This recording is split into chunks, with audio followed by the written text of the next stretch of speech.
नमस्कार मित्रांनो, मी आहे पल्लवी आणि तुमचे पुन्हा एकदा माझ्या चॅनलवरती मनापासून स्वागत करते। आज आपण या ठिकाणी पारंपरिक पद्धतीने बनवला जाणारा साखरांबा रेसिपी पाहणार आहोत। तर हे साखरांबा बनवायलाही खूप सोपा आहे आणि चटपटीत लागतो हे सर्वांनाच माहिती आहे। पण साखरांबा पारंपरिक पद्धतीने बनवल्यानंतर वर्षभर कसा टिकवायचा हे पण मी या व्हिडिओमध्ये सविस्तर माहिती दिलेली आहे। आणि हा साखरांबा मी माझ्या आजीच्या पद्धतीने तुम्हाला शेअर केला आहे। जेव्हा माझी आजी हा साखरांबा मी लहान असताना बनवायची तेव्हा साखरांबा 6 महिने वर्षभर बिना फ्रीजचा आरामात टिकायचा। आणि आत्ताही तुम्ही असा जर साखरांबा बनवला तर तो आरामात 6 महिने किंवा वर्षभर टिकतो जर व्यवस्थित बनवला तर।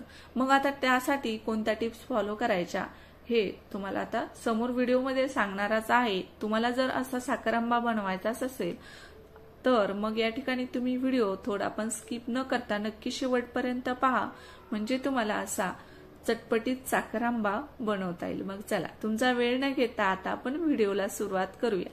तर या ठिकाणी आता साखरांबा बनवण्यासाठी कैऱ्या कुठल्या वापरायच्या, तर साखरांबा बनवता वेळेस कैऱ्या ह्या शक्यतो पाडी लागलेल्या असाव्या। पाडी लागलेल्या कैऱ्या असतील तेव्हाच मग साखरांबा जास्त दिवस टिकतो। कवळ्या कैऱ्या असतील तर तुम्हाला साखरांबा 2-4 दिवसामध्ये संपवावा लागेल, कारण तो जास्त दिवस टिकत नाही। दुसरं म्हणजे कैरी शक्यतो मार लागलेली नसावी, चांगली असावी।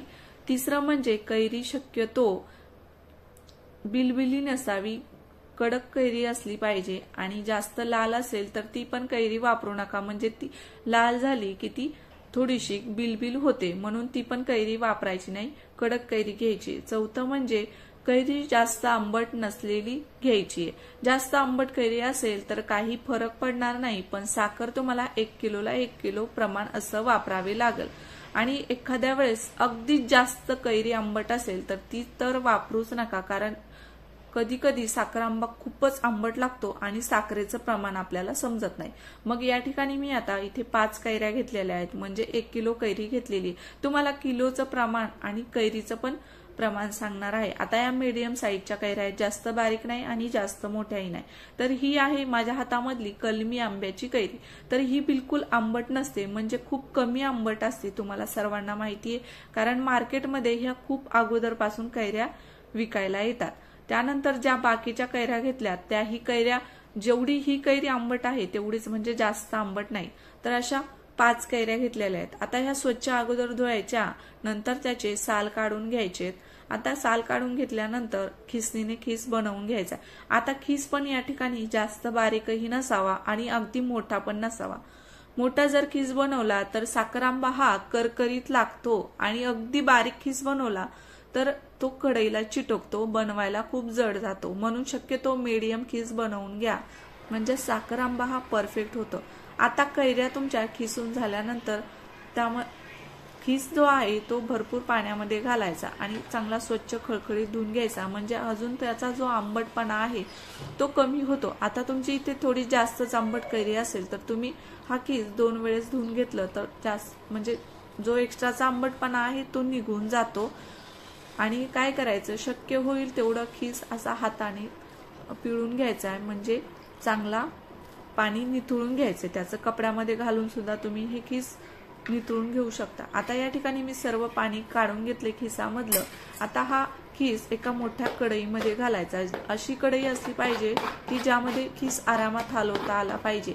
आता खिस हा 1 किलो कैरीचा आहे, तर तुम्ही इथे कैरी जर आंबट नसेल तर अर्धा किलो साखर वापरायची, किंवा मग जास्तच आंबट असेल तुमची कैरी तर मग तुम्ही 3 पावशर साखर वापरायची, किंवा अति जास्तच आंबट असेल तर मग 1 किलो कैरीसाठी 1 किलो साखर वापरायची। आता आंब्याचं प्रमाण सांगते। 5 आंबे होते तर मी या ठिकाणी 2.5 वाट्या साखर घेणार आहे। तर आता या ठिकाणी 2 वाट्या साखर घेतली, मीडियम साईजची वाटी आहे, आणि सपाट वाट्या 2 साखर घेतली। आता माझ्याकडे आत्ता बनवायला वेळ नाही, म्हणून मी काय करणार आहे, आता हा रात्रीची वेळ आहे तर मग फक्त आता या खिसामध्ये साखर मिक्स करून असंच रात्रभर झाकून ठेवणार आहे। आता याला फ्रीजमध्ये ठेवणार आहे। तुम्ही वरती जरी ठेवलं हा खिस झाकून तरीही चालतो, पण कढई स्टीलची, म्हणजे स्टीलचं भांडं असलं पाहिजे दुसरं भांड जर वापरलं तर तुमचा साखर आंबा कळकट लागेल, म्हणून शक्यतो स्टीलचं भांड वापरायचं। साखर आंबा बनवता वेळेस जर तुम्ही हँडीलमची कढई वापरली तर चालतं। आता दुसऱ्या दिवशी सकाळी आता हा आपण साखर आंबा बनवायला घेणार आहोत, त्यावेळेस अर्धी वाटी साखर मी टाकणार आहे। लगेच टाकली तरीही चालतं। तर हे बघा, रात्रभर मी हा फ्रीज मध्ये असा ठेवला होता, कारण रात्री वेळ नव्हता माझ्याकडे। जेव्हा तुम्हाला वेळ नसतो अशी साखर घालून तुम्ही ठेवली तरी चालतं, कारण साखर आंबा बनवायला जवळजवळ अर्धा तास लागतो, त्यामुळे मग मी रात्रभर ठेवलं होतं, किंवा मग तुम्ही लगेच बनवू शकता।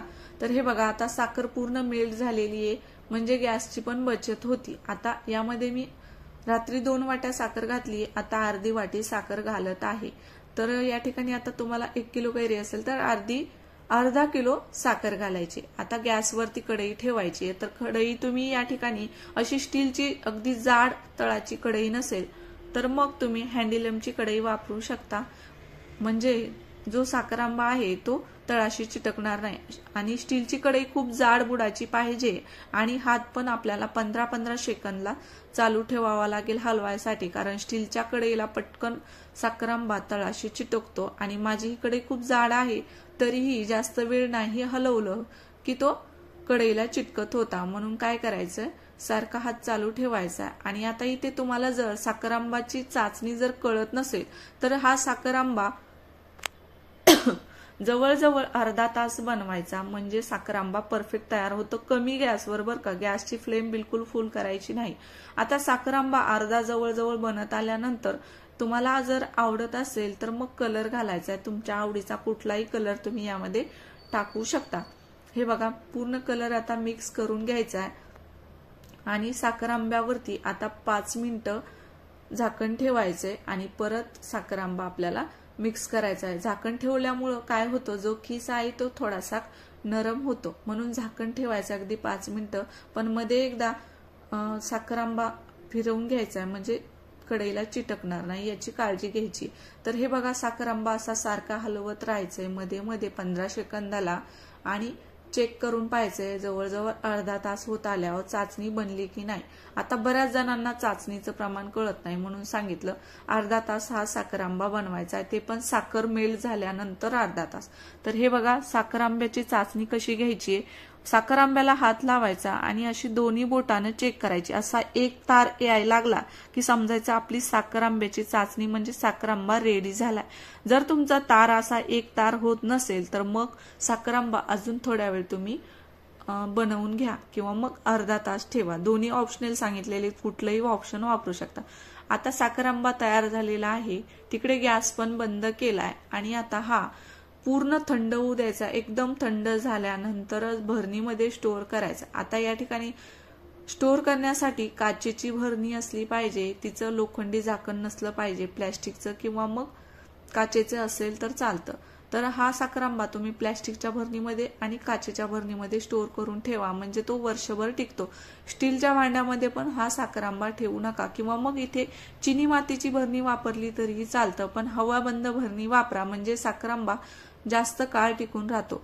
तर हे बघा, मस्त चटपटीत साखर आंबा तयार झालाय। मी भरणीमध्ये पण काढलाय आणि एका स्टीलच्या भांड्यामध्ये पण काढलाय, दोन्हीचे झाकणं हे हवाबंद आहेत। आता हा साखर आंबा तुम्ही महिनाभर वरती पण ठेवू शकतात, किंवा मग फ्रीज मध्ये ठेवू पण वापरू, म्हणजे वर्षभर हा साखर आंबा खाऊ शकता। शक्यतो मला माहिती नाही 1 महिन्याच्या नंतर टिकतो की नाही। आता जेव्हा आजी बनवायची तेव्हा हा 6 महिने वर्षभर टिकायचा, पण मी आता शक्यतो 1 महिना वरती ठेवते, पण बाकीचे दिवस आहेत ते फ्रीज मध्ये खाली आपली भरणी ठेवून देते, म्हणजे वर्षभर हा चटपटीत साखर आंबा खाता येतो।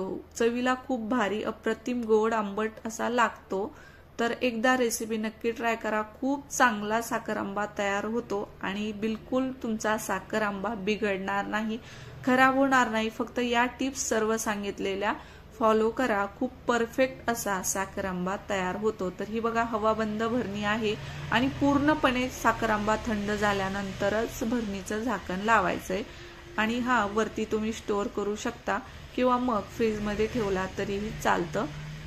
तर हे बघा, मस्त चटपटीत साखर आंबा दिसायला पण भारी रसरशीत दिसतोय, आणि पाहिलं की तोंडाला पाणी सुटतंय। आता पटकन आता चॅनलला सबस्क्राईब करा, लाईक करा आणि असेच रोज नवनवीन व्हिडिओ पाहत राहा. Bye bye.